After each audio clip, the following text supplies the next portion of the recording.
taraagiyada qaboojiyayaashu ku xiran yihiin maanta bannaanka inoo taagan hadafkooda ugu weyn waxa weeye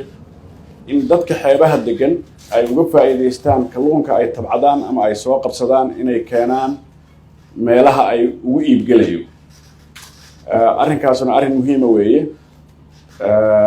taraagiyo qaboojiyayaashoodii leh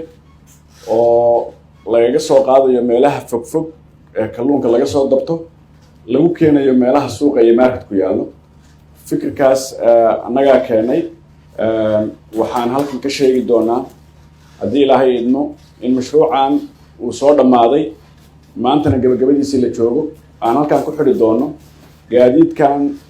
lagu soo gabagabeeyey oo tallaabadii ugu dambeysay saan sheegay ay tallaabo fiican noqotay waa jirtay mashruuca waxtarkiisii iyo suu u shaqaynaya meelaha aan ka salsalugsanayn laakiin gunaanadkiisa waa ku faraxsannahay maadaama aan isleenahay qayb waxtar Soomaaliya u leh oo haraysa oo dadkii dhaqaalahan soo bixiyeen ay arki doonaan iyagoo shaqaynaysa baa lagu soo gabagabeeyey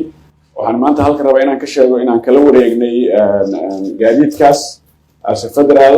inaan ugala wareegnay ciddii gaadiidkaa ku shaqayn lahayd dowlad goboleed iyo